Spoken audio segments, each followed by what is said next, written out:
Welcome to this Unitarian Universalist Church, which serves our congregation here in Birmingham, our church in Tuscaloosa, and all of our folks online. We're delighted you're here this morning, delighted to welcome Dr. Elizabeth Fisher back to our microphone. Yes, yes. Whoever you are, whomever you love, wherever you are today, and wherever you are on your spiritual journey, you are welcome here. To all who are here this morning, welcome home. Today we're having a bit of fun. We are going to have a Mad Libs service. So this is your warning / announcement that this is a participatory service today. So please get ready to participate. And with that, the prelude prepares us for worship.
Please rise in body or spirit for the lighting of the chalice.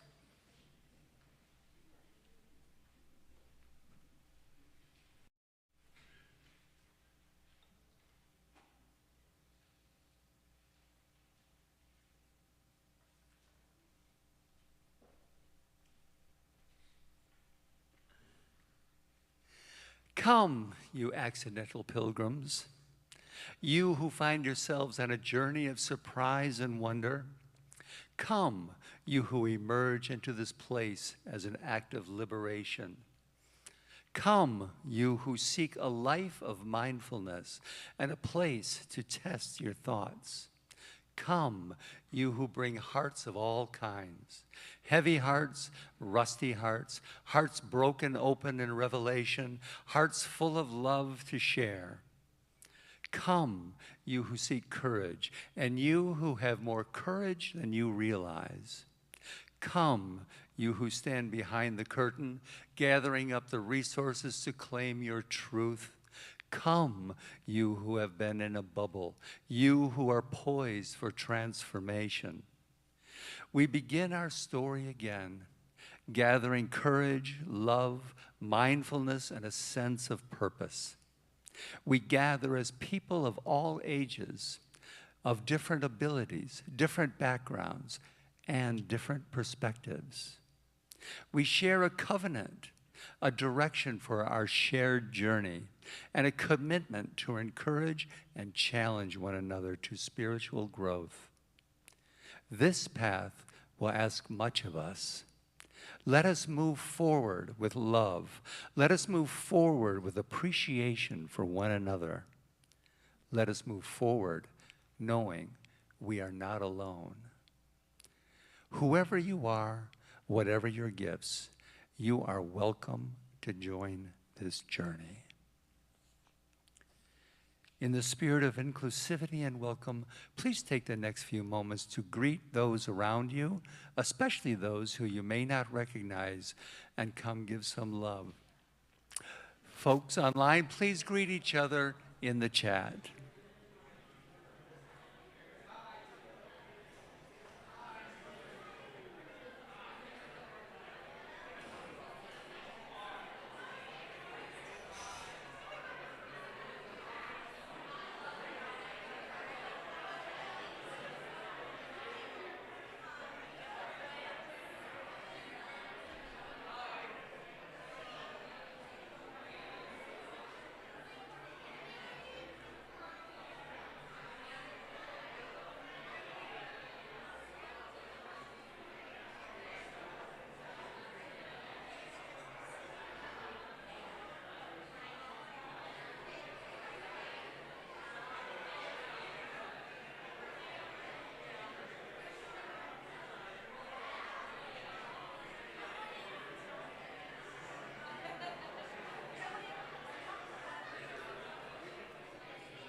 please rise and body your spirit for our opening hymn, number 347 in the hardcover hymnal, number 347.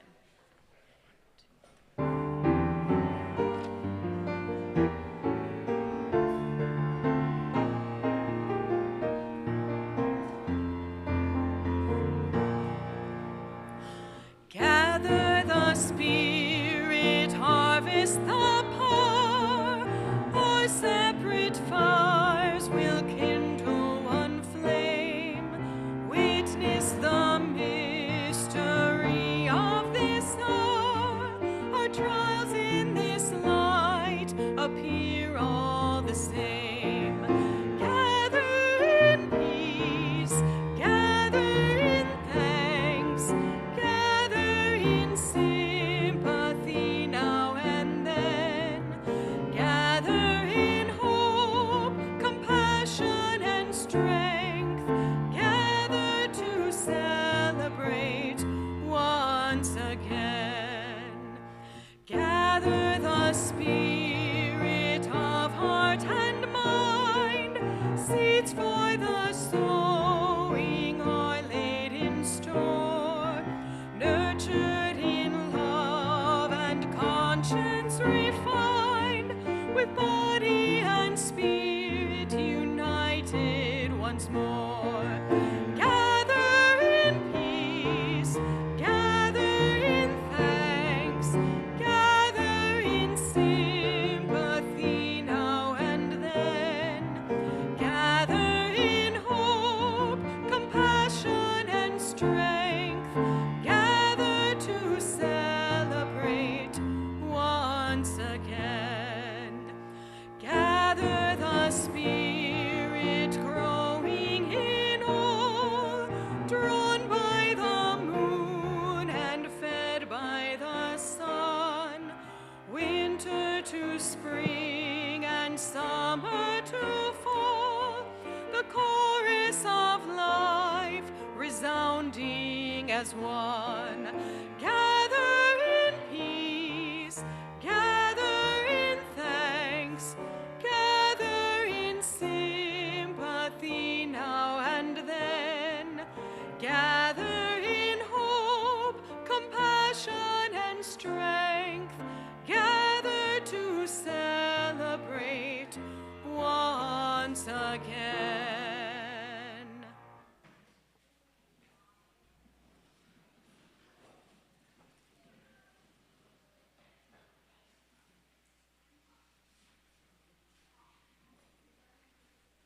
Good morning. My name is Kylie Kerr, and I'm excited to present to you our Justice Minute for today. And I would like to talk to you about books. I love to read. I'm very excited that we have the book club joining back up here at the church. And I would just love, by a show of hands, how many of you have gone to your public library this calendar year? Fantastic. I'm very excited to hear that. I wasn't thinking that was going to be at odds with what most of us did. I would love to know how many of you use your library resources to get ebooks or audiobooks. What about graphic novels or comics? What about movies and video games? So the hands started to slowly dwindle away. What about to borrow puzzles? The Pelham Library has a puzzle exchange program where you can check out a puzzle, put it together, and then exchange it, which I love. And the reason I'm bringing this up as our Justice Minute, because as most of us know, our libraries are in danger. Our librarians are in danger. An actionable item that you can do before we come back and join together next Sunday is to go to your local library, check out a book. Say hey to a librarian. If you have young children in your life, whether they're in your home, whether you have a child that you would consider your friend here at the church, maybe check out a book from the children's section, from the toddler section. That way maybe you could bring it to church and show it to a friend. We need to increase circulation in our public libraries so that, one, they see people in their buildings, and two, we search for those books that are so in risk of being banned. ones with LGBTQ authors, ones with LGBTQ characters, ones written by BIPOC, Black, Indigenous, people of color, ones with last names that maybe you can't pronounce out loud without feeling a little embarrassed. Myself. We need to increase our circulation here. I'm a big proponent of ebooks and audiobooks, and I get most of my ebooks and audiobooks through apps connected to the public library system. I use Libby and Hoopla, and then we even have one through our school called Sora that was recently taken down. They had to search through every single book and make sure it fit the new Alabama laws. It is back open for my students. They've already got access to it this year, which is phenomenal. So if you have a student in your life, maybe talk to them about that. I just want our librarians to know that they are loved and supported, and we can do that this week. Thank you so much. Go ahead. Okay.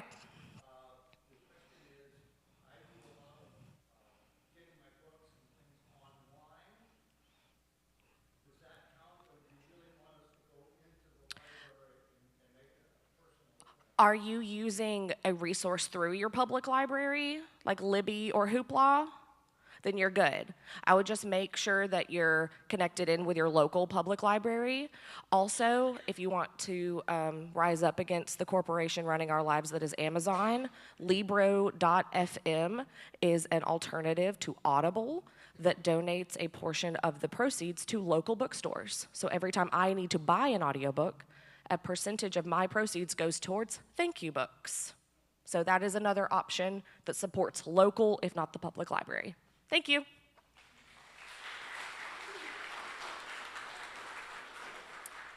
Good morning. I am Julie Nicholson Morgan, member of the board. Our church, better? There we go.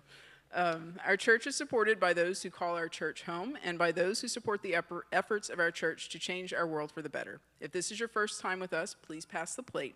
We are just glad that you're here. We share our cash plate every Sunday with organizations whose work reflects UU values to care for marginalized persons, advocate for real and systemic change, defend our environment, and promote justice and equity for all.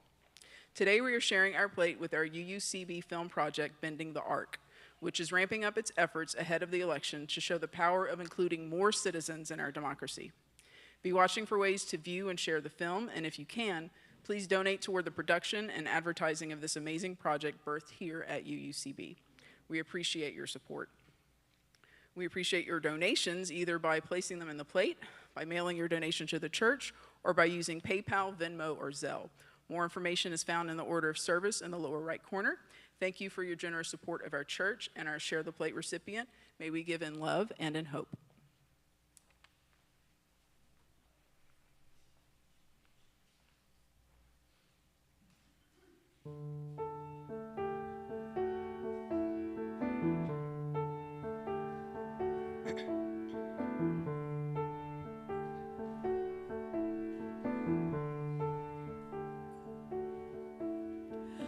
Even after all this time, even after all this time, even after all this time, even after all this time, the sun never says to the earth,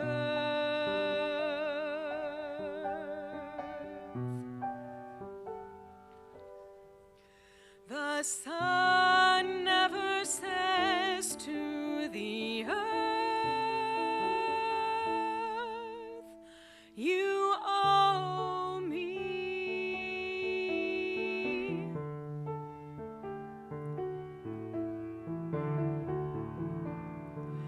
Even after all this time, all this time, even after all this time, the sun never says to the earth,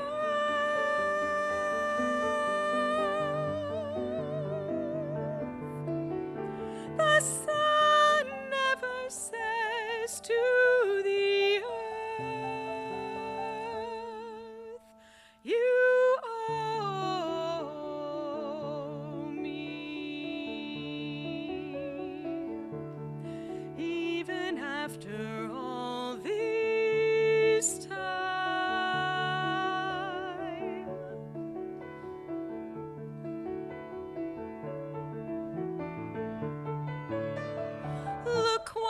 happens with a love like that.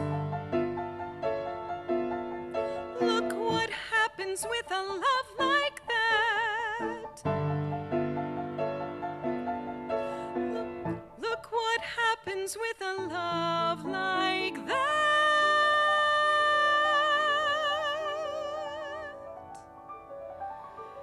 It lights the whole sky.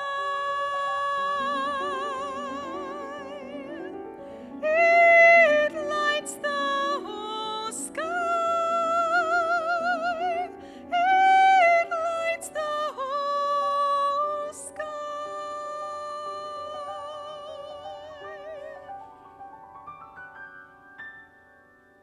Even after all this time,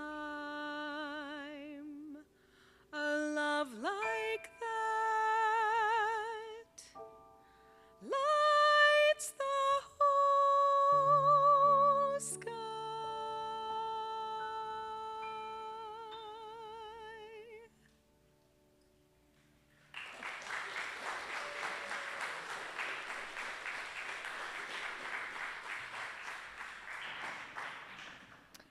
It's great to have you back, Elizabeth. Now is that time in our community when we share what is on our heart, whether joy or sorrow. For those of you online, please share yours in the chat and lift one another up as you are so good at doing. For those of you in person, please come forward and drop a stone in honor or in memory of what is on your heart today. Please come forward.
Today, they are not here this morning, but we celebrate the engagement of Leela Allen and Johnny Merritt.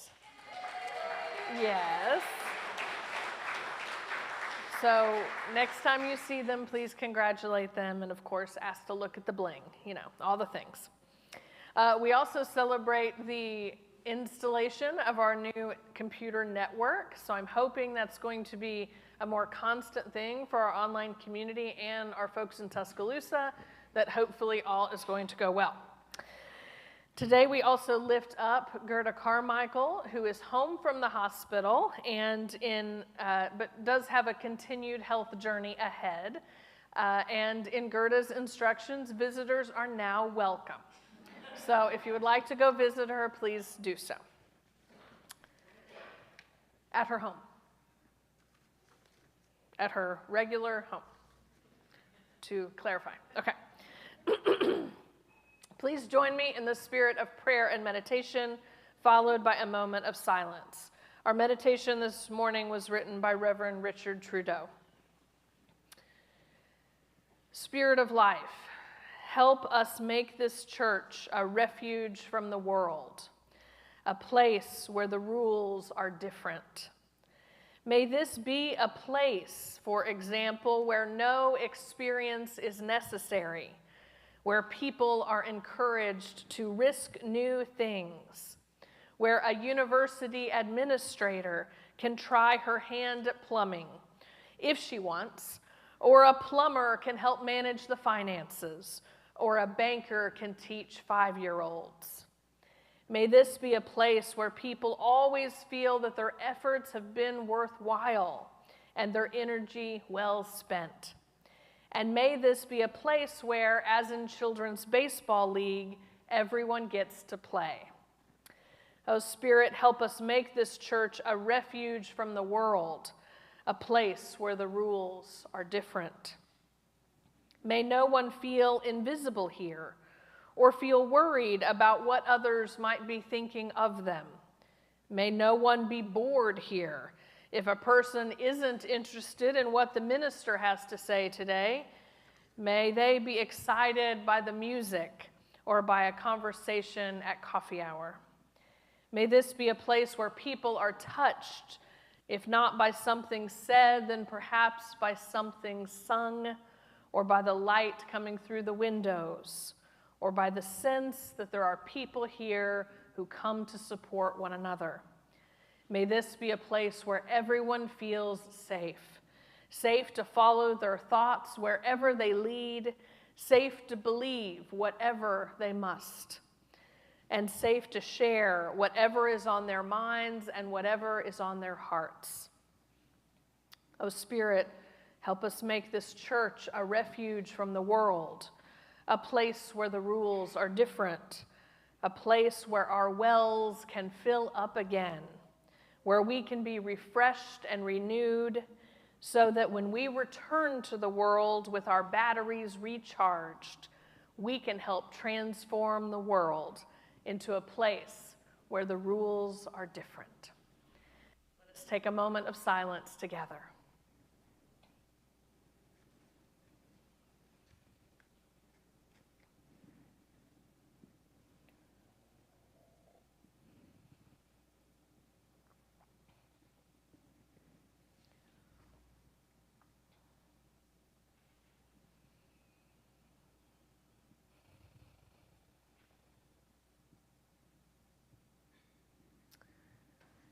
Amen and blessed be. Will the children please come forward?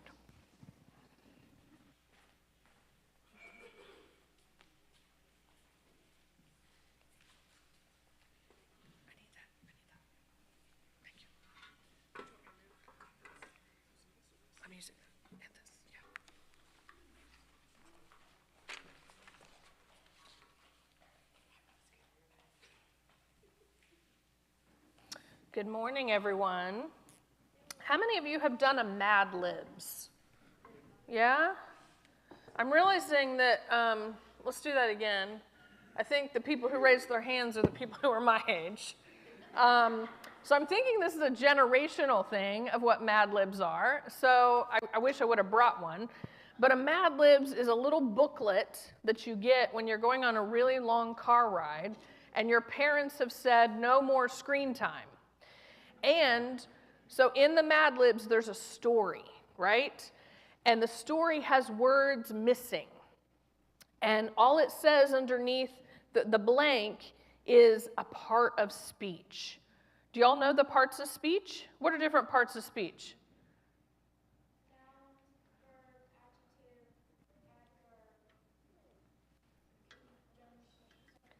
Nouns, verbs, adjectives, conjunctions. Does everybody remember what those are? Yeah? Okay, so we're going to fill in a Mad Libs together today. Is everyone ready for this? And I desperately need a helper. Oops. And I do that every Sunday. I need an older helper. Come here, dear. All right. You have the power of the microphone. So I'm going to ask people for things, and some of those people out there may raise their hands, and you're going to take this to them so we can hear their word, okay? So you're going to be my microphone. Thank you, thank you. All right, so I need 2 places. Has anybody got a place for us? Yeah. Church. Church, okay. Pick another person. There's all over, wherever you want to run. Does anybody raise a hand? Beach. The beach, all right. I need a name. Nicholas. Nicholas, okay. I need an adjective. Never mind.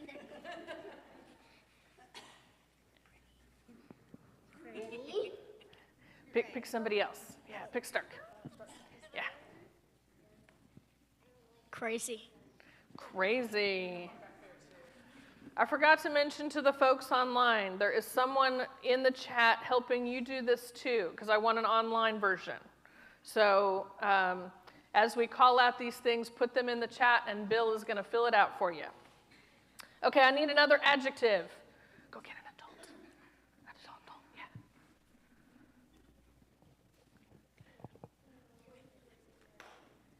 Lovely. Lovely. Great job. And our folks in Tuscaloosa are doing this live as well. All right, I need a noun.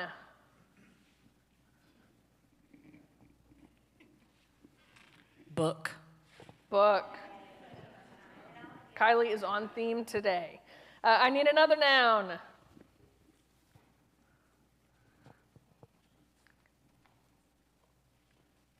Spoon. Spoon. Okay. I think there was one back there. Another noun. Yeah. Dog. Love it. All right. Now, I did coach my child last night, but I do need 2 body parts. I knew that was going to come out.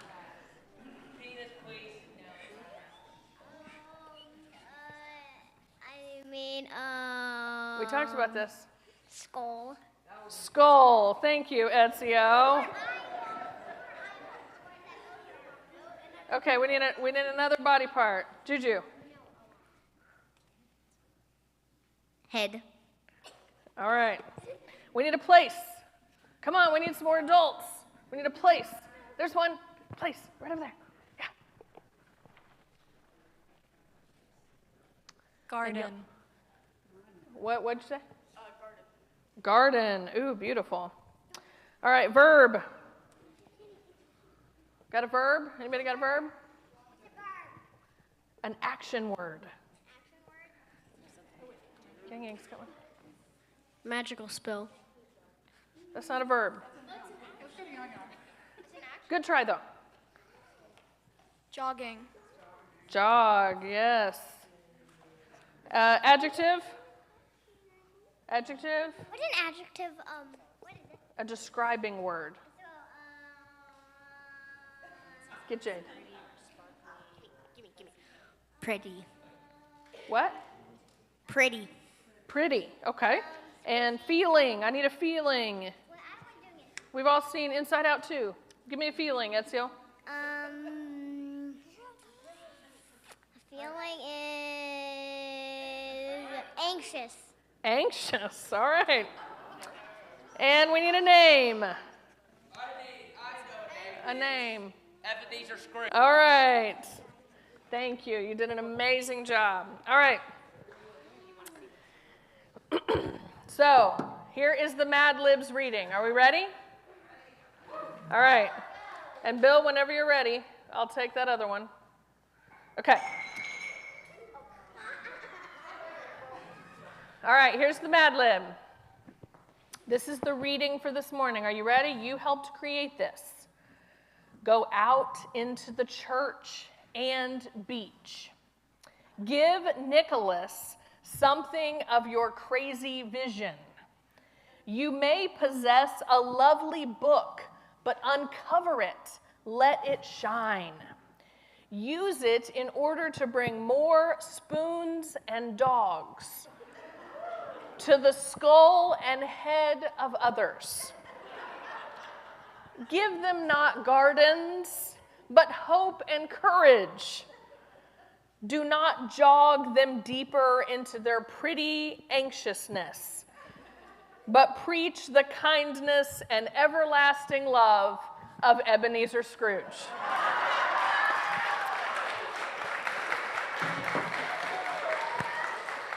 Y'all did a great job. Do we have bills yet? Almost? Okay. We got a little lag time.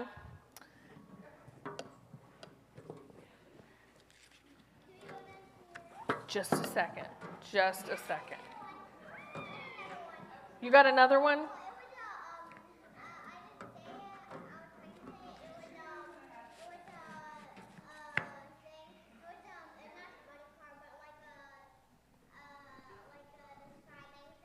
Okay, well, maybe we can do one at home. We're waiting on 2 nouns and adjectives, so as we get those, I'll hollow them up to you. Okay. All right, so this is what our online crew put together. Go out into the Winnemucca and Hoboken. Give Kamala Harris something of your joyful vision. You may possess a dirty motor scooter, but uncover it. Let it shine. Use it in order to bring more dogs and handlebar to the uvula and sore toe of others. Give them not Key West, but hope and courage. Do not conjugate them deeper into their faster malaise, but preach the kindness and everlasting love of Tim. Thank you, online folks. All right, now I'm going to give you the original reading. The original reading was written by a man named Alfred Cole, and he said this. He imagined that John Murray, one of our early Universalist preachers, it was from this. He imagined him saying this. Go out into the highways and byways. Give the people something of your new vision. You may possess a small light, but uncover it. Let it shine. Use it in order to bring more light and understanding to the hearts and minds of others. Give them not hell, but hope and courage. Do not push them deeper into their theological despair, but preach the kindness and everlasting love of God. Let us go and do likewise. Let's sing our song and head down to RE. Thank you all so much. Tell me later. I love you.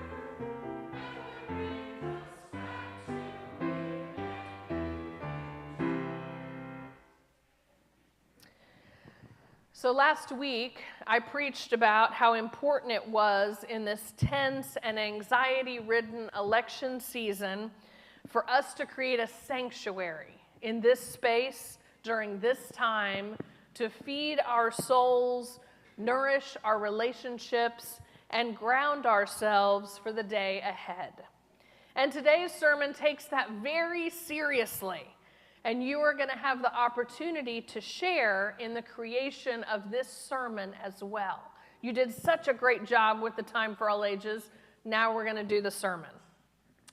So this is a Mad Lib sermon that was inspired by the work of my colleague and friend, Reverend Liz Weber, who preaches up in Massachusetts. And she wrote and created our Mad Libs reading. So many thanks to her for sharing her creativity with us. So I've written an outline for this sermon, and we're going to work together to fill in the details. Are y'all ready? Yes, okay. That was a little tenuous, but hopefully we're going to get there. So I'm going to speak for a bit, and then I'm going to ask a question. I'm going to give you a moment in silent reflection around that question, and then I'm going to invite you to the microphone. And whoever would like to share is invited to offer their brief thoughts or story. Now, I know some of you, did you hear me say brief? We want to share space with others as well. So we're going to repeat that process, I think 4 times, building on each other's words and stories. Are we ready? So we are going to co-create a sermon together. Tuscaloosa, I encourage you all to mute the TV during the sharing so that you can share and hear one another there. And I'll wave when it's time to go to the next part. And folks online, I want you to feel free to chat with one another, and hopefully we can share a couple of your thoughts from the mic too. Everybody ready? All right, first question. What's the first thing you think or the first feeling in your body when you hear the word courage? I'll repeat it just for clarity. What's the first thing you think or the first feeling in your body when you hear the word courage?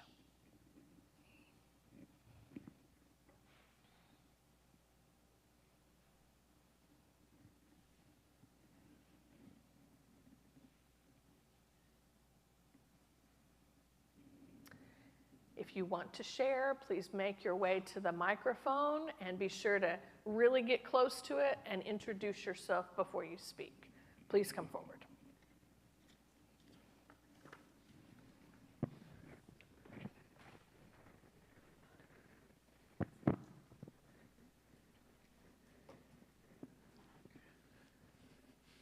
Hi, I'm Susan, and I think courage, is the strength to be able to say whatever it is that's on your mind and not be concerned about how people take it. Woo!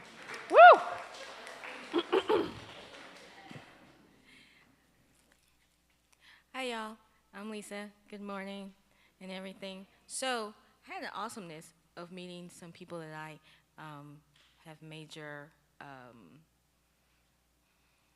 honor for, thank you, respect for in person. Oh my God. And they're rodeo riders. So, yeah, courage.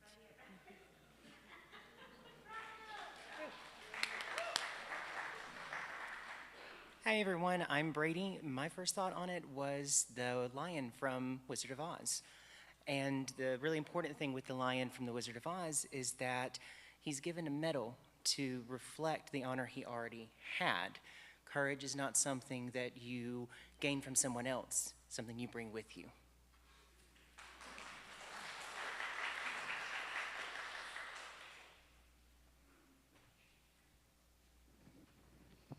Thank you all for sharing. Last week, I shared J.R.R. Tolkien's quote, "Courage is found in unlikely places." And I found courage this week in the most unlikely of places. I found courage watching children confront their fears during the first days of school. I've seen courage watching new visitors schedule time to meet with me to discuss their participation in the church. I've seen courage when church members challenged me on processes they wanted to understand better. Courage is found in our unlikely places and is not just relegated to big, epic adventures. We exemplify courage every time we show up, every time we try something new, every time we greet a stranger or confront someone we love. We are courageous people. Brené Brown says that people who rumble with failure choose courage over comfort, accountability over blame, and are able to embed key learnings from failures into their lives. This path is not the easy choice, but it is the one that leads to us living as our authentic selves, even when life gets messy, and allows us to have deep and meaningful relationships. Courage means the ability to do something that frightens you, and yet we don't label people courageous who have this ability. We label people courageous who act on that ability, especially when they do not feel courageous. It takes a lot of courage to stand up at the microphone, doesn't it? We were reminded last week how the cowardly lion felt when he was missing something, and yet realized through his hero's journey that he had been courageous the entire time. We know from our history how protesters and those who engage in civil disobedience do so anyway, even though the thought of being arrested or punished in some way can be terrifying. Our next question: when was a time that you felt afraid and did something anyway? What was this experience like before, during, and after you did it? Again, when was a time that you felt afraid and did something anyway?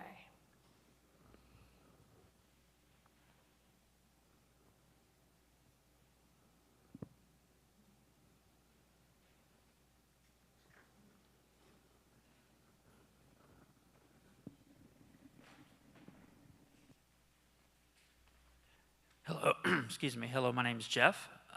When I was like 8 or 9, I was in. We're telling like a short story, right? Okay. My name is Jeff. When I was like 8 or 9, I was in the kitchen, and my late stepfather, who was going through a second round of cancer, collapsed, and I was afraid. And then I took the initiative to call the police and the ambulances to come help him, and then they saved his life.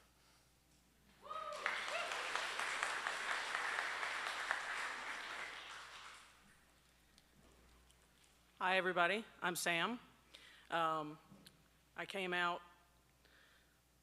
around 21 and, shared with my family that we're very, very conservative, that, I like girls. It was a very, very difficult conversation to have. It became even more difficult this past winter when I came out as trans. My grandma was not doing very well. And before she passed, I wanted to reintroduce myself to her. I hadn't talked to my mom in about 1.5 years because of how she treats me and my kids. So it was very difficult for me, first place, to just kind of cut her out of our life for a little while. And when she was taking care of my grandma, of course, having to communicate again and see her again, and it was very difficult for me, but it was extremely important for me before my grandma passed to share with her who I am, how I feel about myself. And, my mom was sitting in the room with us, and I went ahead and shared it anyway. And I remember my mom just sitting there with that kind of disappointed look on her face, not saying anything. But my grandma, who was, 80-something years old, and, we knew that she didn't have very much time left, and her response was, your mom, she went by her middle name for a long time, and then she went by her first name, and it took me like 1 year to get used to saying her first name. It's gonna take me a while, but I'm gonna try.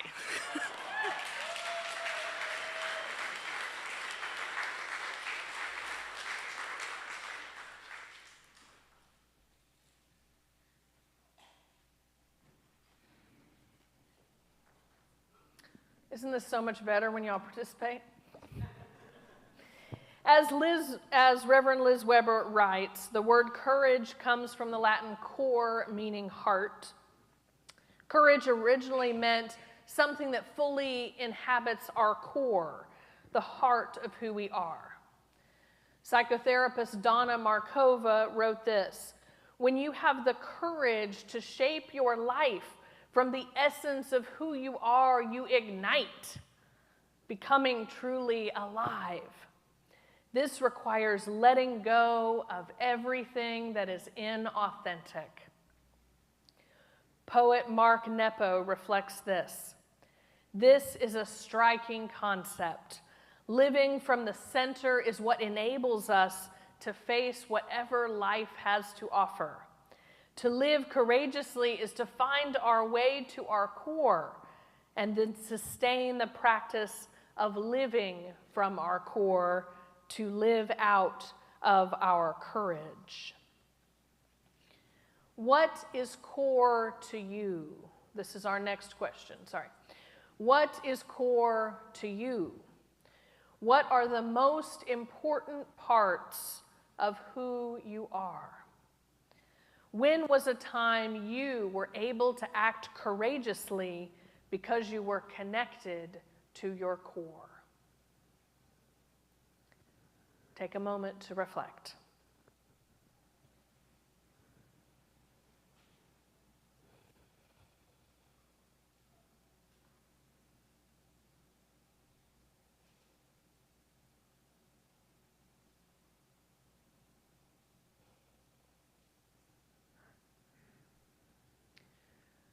For this set of questions, instead of coming up to the mic, I'm going to invite you to speak with someone you don't know or don't know very well and answer these questions to one another.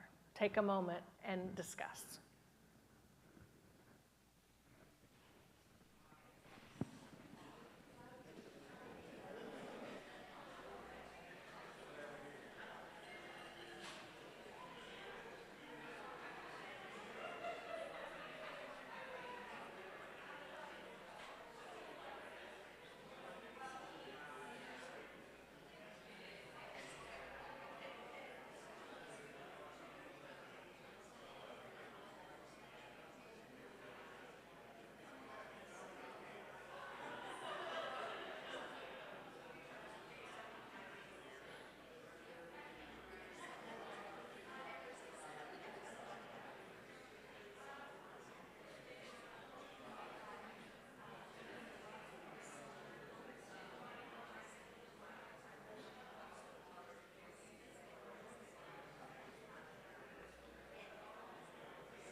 All right, if I could bring you back to center.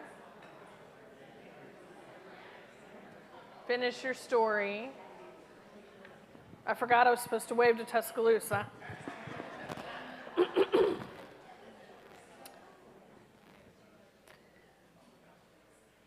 Thank you for participating in that. And if you're a first-time visitor or really new to this space, I don't normally do uncomfortable things like this. But I'm trying to build our resolve and resilience as we get ready for November. So, the word encourage means to hearten, to impart strength and confidence. And a kid's definition of this word, I didn't even know Merriam-Webster was doing this, but they have kids' definitions for words now. They write that encourage is to cause to feel courage, spirit, or hope. To cause to feel courage. First Lady Eleanor Roosevelt wrote this: "When you give joy to other people, you get more joy in return.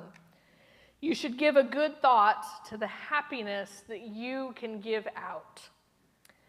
Reverend Erica Hewitt writes, "This is our work as a religious community, to encourage one another, to be bold in engaging the world around us, as well as what scares us internally, to give one another the confidence and heart to live as fully as possible." Our last set of questions. When was a time when someone encouraged you by helping you find strength, confidence, and heart?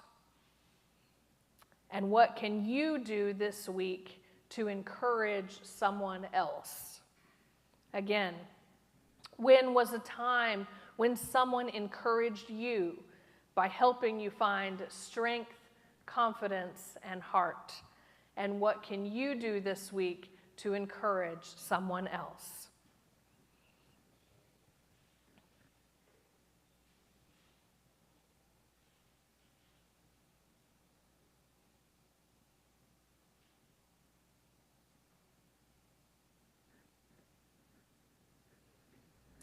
Please come to the mic when you are ready.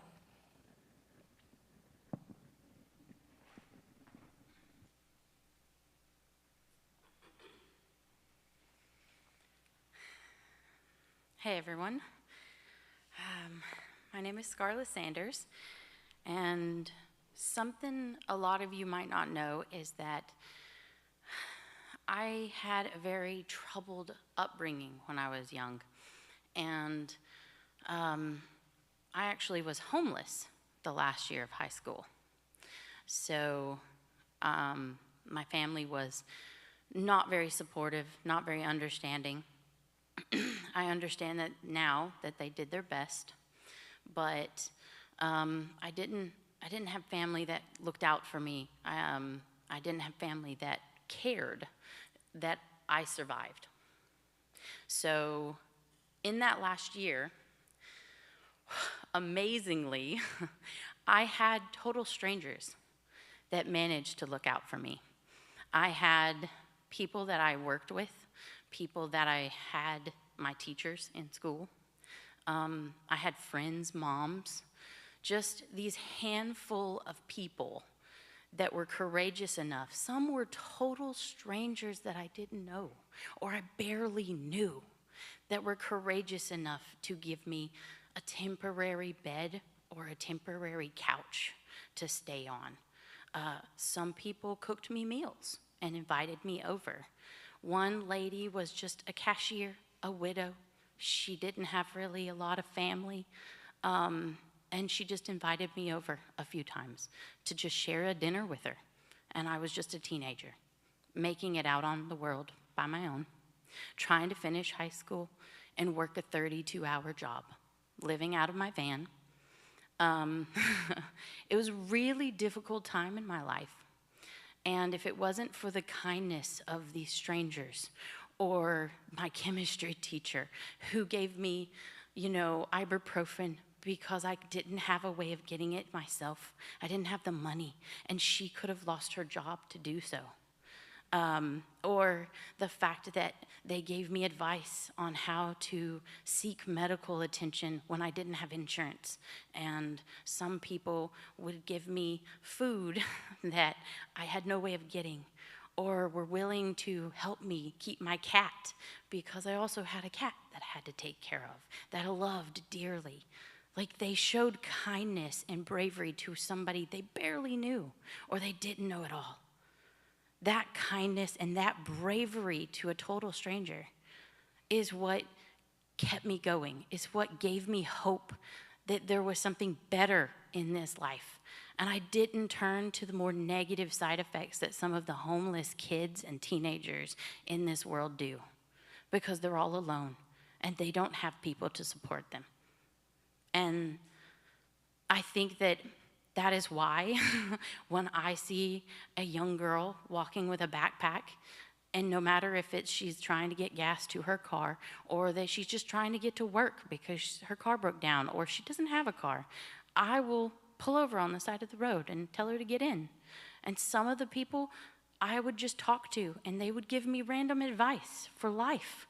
And that advice, that momentary time they spent with me, even if it wasn't financial or physical that they could offer me, that advice has stuck with me for all these years. And if I can just offer that to these kids, these teens, these younger people, and give them a moment of my time, I do now, because I know how important it was for me in those crucial moments that these total strangers did that for me. And now I go out of my way to try and offer and give that back to them. And I pay that forward. And if I could ask any of you to do the same thing, is think about those people out there who you may not know their story, you may not know anything about them, but have that compassion and that bravery to do the same thing for them. Because now I own a house and I have 2 children. And I donate money every Sunday to our share plate through my Venmo because I have the money to do it. And I didn't have money to buy food when I was a high school student trying to graduate high school. And I graduated high school thanks to these people and their encouragement and their advice. And now I'm an IT project manager for Tzatziki's in their corporate office. I want to pinch my own self sometimes and be like, is this real? I don't have a college degree because I couldn't go to college. Nobody guided me. Nobody taught me how. But I figured out how to do it from the advice of total strangers. They told me, don't give up. It's going to get better. You can do this.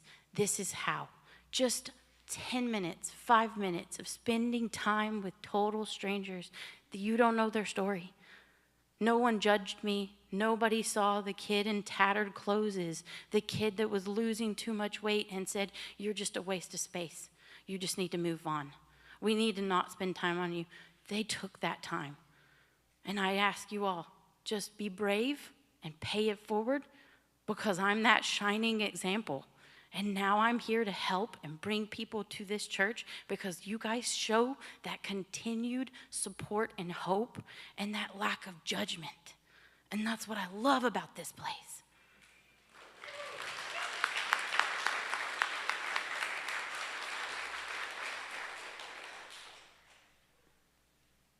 Hi, I'm Artemis, and I don't know how to follow that up. 11 years ago, back when I was in college, my grandmother, who raised me since birth, passed away. And during that time in college, I was struggling. I was hating my accounting courses. I was hating school. And then on top of this, I just lost the one parent who's raised me since birth. And during that time period, I was struggling with, do I stay in school? Do I, take semester off? But I was nervous if I take that semester off, I may not come back. And going to certain advisors, they encouraged me by not telling me what to do. All they did was listen to me, let me vent, talk about why I'm pissed off with everything. Oh, God, I love Mr. Barrington. He was an amazing person. And people at my, my different friends, they would let me vent to them during that time period because I fluctuated between I'm not talking to nobody because I'm sad, or I need to talk to somebody because I'm sad. And I just love the fact that they encouraged me by not directing me either way to go. And I eventually came to the conclusion that if I do drop out right now, one, I'm going to disrespect my grandmother's memory because she said, no matter what, just finish. She didn't care what degree I got after a point because I was struggling with accounting. I thought of switching, and she said, whatever decision I make, just finish. And I finally did in 2016, graduated, marched across the stage, and now currently I'm a senior tax accountant at my job. So.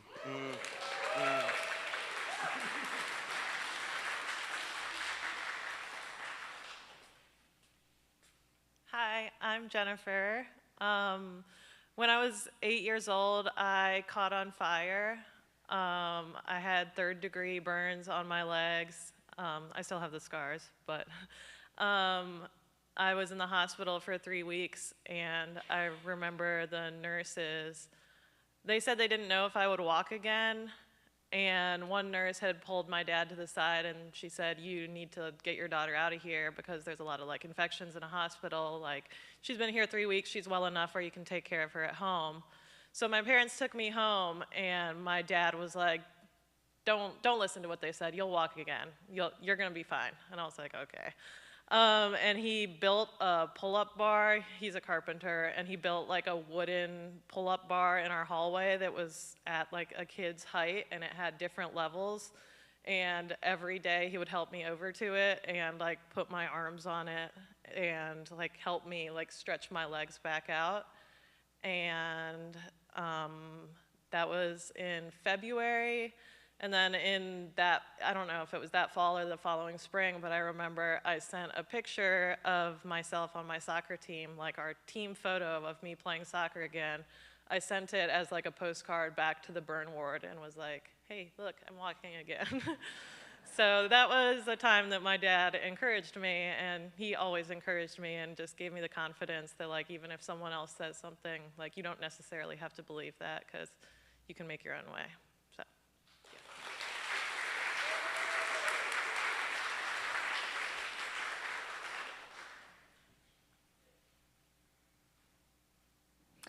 Thank you for taking the courage to participate and share today.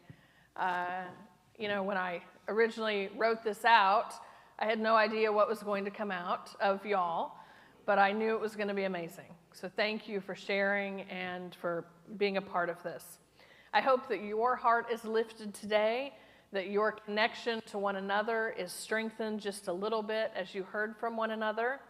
May we go forth this day encouraged and prepared to encourage others throughout the week to share the strength that you have received today. Be courageous with your joy and with your love. Your courage has been inside of you this entire time. Amen.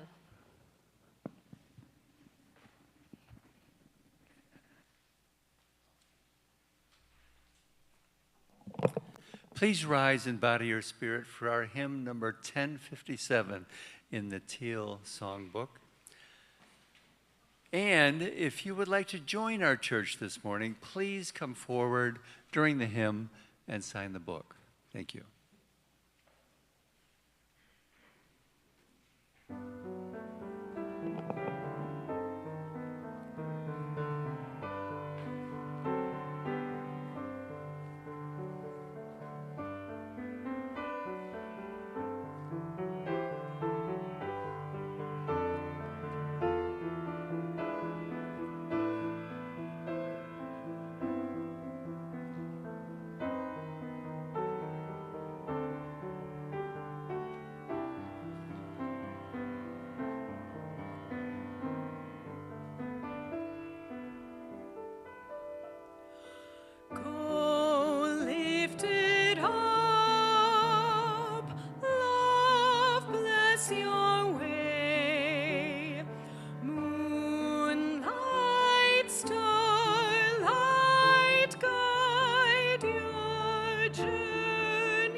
every time.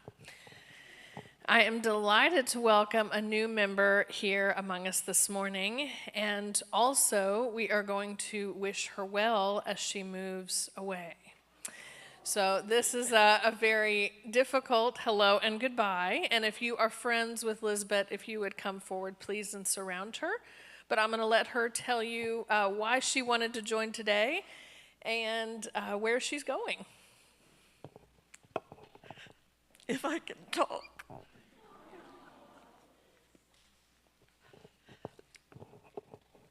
So I've been coming on and off for about 4 years, and I always thought I should join, but I always knew I'd be leaving because Birmingham isn't really home, and because I need to go someplace where I'm with other people, people that I've known. So I'm going to a senior community in Maryland. That'll be good.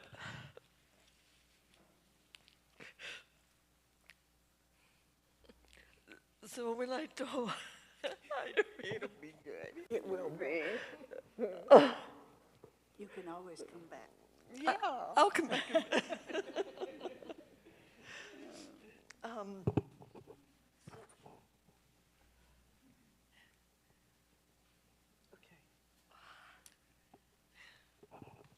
Thank you. So when I told Reverend Julie I was leaving, she said, well, we'll do a leaving ceremony. And I'm like, oh. And then she said I could Zoom all the time and I can join. And I thought, oh, I'll still be connected. So I'll be Zooming and I'll still be connected. And I told her, when I was growing up, my family moved every year. We never, there was never any, we're going to move and say goodbye. It was just, you live one place, then you live someplace else, and there's never any goodbyes. So for me to be able to say, oh, okay, I'm saying goodbye, and I'm staying connected too, it's really a valuable, wonderful experience. Thank you, Lisbeth. Let us join in our sending ritual together. You have the paper with you.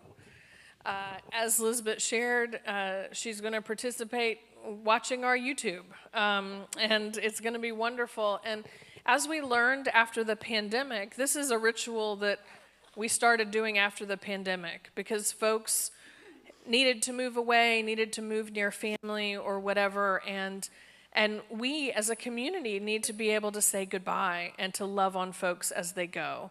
So we're going to surround Lisbeth. If y'all would put hands on her, please. Saying goodbye is a really hard part of being in community. We don't like to feel sad, but it's important to have those feelings and to give our best to Lisbeth as she goes. So we're going to lay hands on her, and we're also going to give her a bit of our water from Water Communion so that she can always have us with her. It also has a drop of oil that was used to anoint me during my ordination. And we also have a little seed paper flower to give her so that she can bloom where she is planted. So, can I say one more thing? You may say one more thing. So what I'm wearing today is my very favorite t-shirt that I got in Los Angeles when Obama was not even yet nominated, when he was beginning to run, and people were handing these out, and it says, Hope, Obama. And I don't wear this very openly in Birmingham. But I was like, I'm wearing this because this is why I'm joining this church, because I can wear this shirt there. We love it. We love it. May you always be reminded of the love we have for you and that our love and joy go with you to Maryland. Will the congregation please stand as you are able and repeat the words of blessing to Lisbeth after me. This day we send you forth. We will not forget you. This day we release you into the universe's keeping, even as we hold you in gladness and love. We will always joyfully welcome you back to this home of your soul. Amen. Lisbeth will be with me to greet her after the service, so please do so and give your love through applause.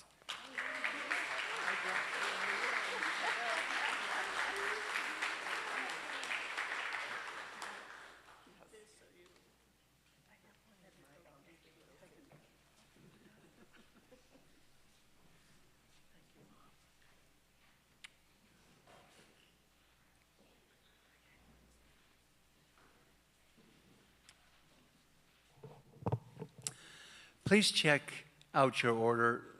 Please check out your order of service and your connection card for upcoming events. Today, following the church, our own Mary Stevenson will discuss her journey into the spiritual practice of labyrinths. Please join to hear about this transformational experience. Today, we will host a documentary traveling the country called 1946, a film about how a mistranslation of the Bible led to anti-LGBTQ sentiment in faith communities. Registration is required and is filling up quickly, and you can register using the link on your connection card. Because we are hosting, we also need greeters, tech folks, and reception folks to help us host these traveling producers and our guests. Please join us at 5 p.m. if you can help. Otherwise, come at 6 for the program. If you are interested in our lay ministry program called The Beacons and learning more about our church, please indicate it on your connection card. Our Spanish language exchange is on August 20th at 6 p.m. Next week, we will have a discussion on Citizen Kane with Dick Segreto and a performance piece at 1:30 p.m. by Rochelle Zola, who is walking from Chicago to Montgomery to bring awareness for racial justice. Please fill out your connection card and check any interests you may have. The staff read the connection cards every week. Today we also have some special announcements from other folks, so please come forward, all of those who want to make an announcement.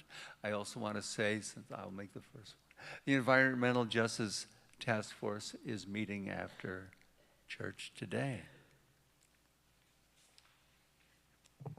It is in your order of service, but I just wanted to remind everybody to please be looking into and hopefully signing up for our circle mixers.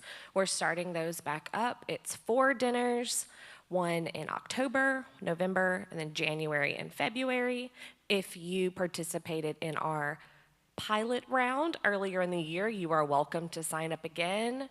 Singletons may sign up, pairs can sign up, and the goal is to have 1 dinner a month. And if I have enough people sign up, 16 pairs, everybody will get to have new people at each dinner. So if you have any questions about that, you can see me after service, but the QR code and the link are both in your order of service. Thank you. Hi, everyone. In case you forgot, my name is Brady. I'm here today actually with the RE committee. This is also in your order of service, but we have a really important event coming up. I want y'all to listen, see how quiet it is. You know why that is? Because the kids are downstairs. We like that, right?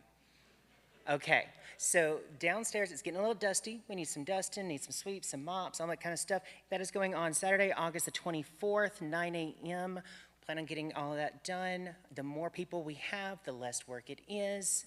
And even if you can't do nothing but come and sit with us while we clean, give us something to do, talk to, something like that. I need people, okay? Whoa.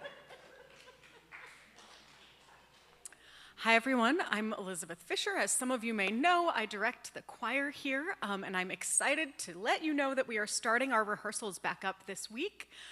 We rehearse on Wednesdays. We start at 7. We're done by around 8:30. If you found yourself singing along to the hymns today and thought, well, this is kind of fun, I might like to do this more often, I encourage you to come and check us out this Wednesday. It's always a fun time, and we always love, love, love having new members. Thanks. My contribution to the choir is staying out of it. Hi, I'm Helen Rivas, and speaking as a beacon this morning related to the kitchen and events volunteers, as was said a minute ago, many hands make lighter work. We need more volunteers for Sunday morning coffee, for special events and receptions. And also, a simple but very urgent need is somebody to take the dishcloths and kitchen towels home on Sunday and bring them back next week. And these are things you don't have to do, yeah. And that many people sharing the task It might be only once a month or whatever, but it's very needed. As the sign used to say in the kitchen, your mother doesn't work here. But contact Grant or Farrah Tatum, especially, or the office if you're interested. Thanks. The usher crew gets here first thing and tidies everything up. And one of the things that we do is we organize the number 5 plastics. And I thought maybe it would be a good time to remind you, because I picked up a bag this morning that stunk. It literally stunk. And the plastics, number 5 plastics, are supposed to be relatively clean. So please remember that when we had several today with dirt and all kinds of stuff in it, and wind picks them up and takes them to Community on the Rise, where they repurpose those plastics into sustainable, reusable goods. So please remember that they need to be clean, please.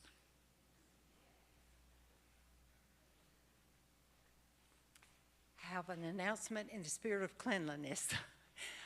I'm Mary Stevenson. I'm going to be doing the Labyrinth introduction downstairs. We've had a little bit of a change. I had planned on that we would do finger labyrinths, but through the generosity of a lady named Jetty Davis, we have got an actual canvas labyrinth that Oscar will be laying out. He could use a little help. So some chairs need to be moved. It's 24-foot labyrinth, and you'll be able to walk it. 2 things: no food or drink on that labyrinth because it's borrowed. The other thing is, it's preferable that you take off your shoes. There are clean, brand new socks available if you would like to walk it. You don't have to come to my workshop to walk the labyrinth, but do give them time to get it set up, and let's keep it really clean so she might lend it to us again. Thank you. It's down. The presentation's going to be downstairs in the vocal room, and we're already set up. So we'll be starting very soon as you have time to get down there if you're interested. Thank you. One more announcement. Y'all have done a great job. So we have this film coming this evening. It starts at 6 p.m. We really need volunteers starting at 4:30, because we have 336 registered people who are planning to attend. That's amazing. So we need help getting more chairs in here. We need help after Mary's presentation to put as many chairs in the Volker room so we can have an overflow space. We hope many of those people will show up, because this film, I've seen it already, is a huge, it's just really, really important that as many people see it as possible. So we're gonna need a lot of hands on deck. If you can come help us this afternoon, if you can be here, around 4:30 or so to get everything ready, it'd be much appreciated. Thank you. And after, because we're going to have a reception and cleanup. Thank you.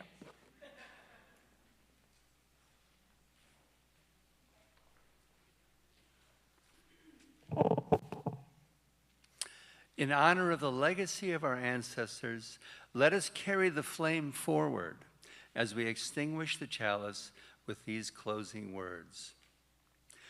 May whatever gatherings or activities we engage in this Sunday afternoon help restore us, our connections to one another, our sense of hope, beauty, and fun in this world, our deep knowing that we have to take care of ourselves and each other with love and joy if we are to soulfully survive the world's mayhem.